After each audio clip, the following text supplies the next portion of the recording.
from South Carolina. Thank you, Mr. Chairman. Mr. George, how long have you been the Inspector General? I was confirmed in November of 2004 for this current position. And how do you view your job, your role? I consider it one of the most important Inspector General responsibilities in the federal government, given the role that the IRS plays in the lives of every single American and anyone else who has a tax obligation to the United States of America.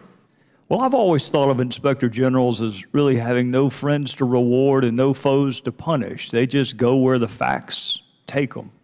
And that is exactly how I've comported myself, sir.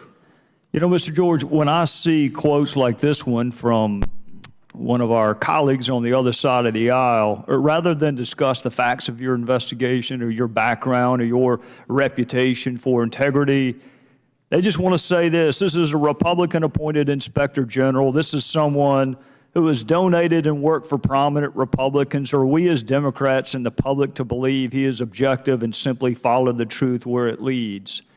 And I think to one of your colleagues, a man by the name of Michael Horowitz, who's the Inspector General for the Department of Justice.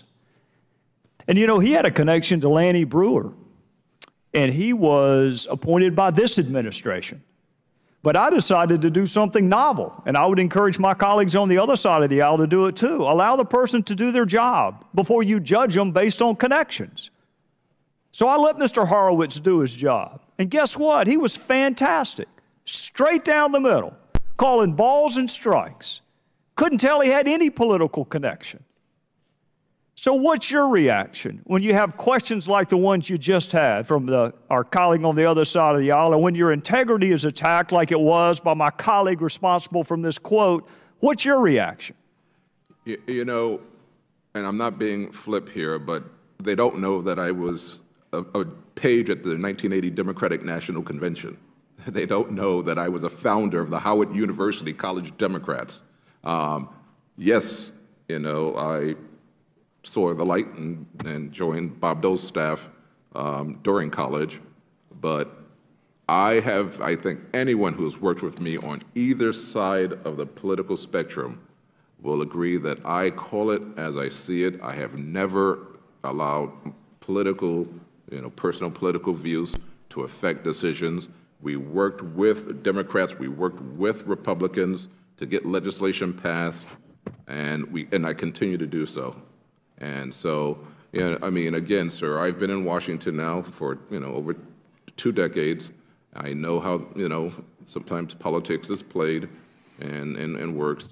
It's unfortunate because, when I was doing my due diligence, sir, by talking to some of the first IGs, who were appointed by Jimmy Carter and then later fired by Ronald Reagan and then some rehired by him, they said to me, do not take this job. They say, if you're perceived to be too aggressive, the administration is angry at you. If you're perceived to be not aggressive enough, Congress is angry at you. And while I love this job and I just have the greatest staff that work with me, I'm willing to do it, and I've made sacrifices personally and in many other ways, but I'm serving the people of the greatest nation on earth, and I have no regrets. Well, Mr. George, I got to be honest with you, you're a lot more magnanimous than I am, because I think it's disgraceful.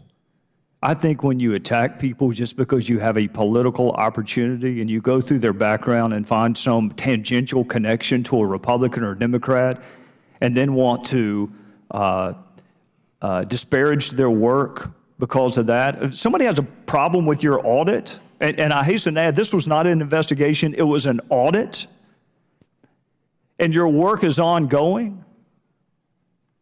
You got Republican and Democrat sheriffs, you got Republican and Democrat prosecutors. You can't tell the difference. I can't tell the difference in inspector generals, which is why I never thought to ask. Just tell me what the facts are.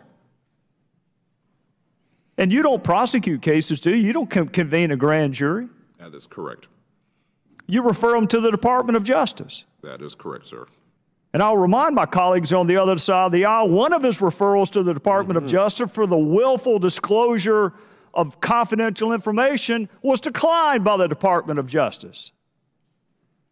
So, Mr. George, I appreciate your work. Keep going. Keep at it. and don't let the detractors get you down.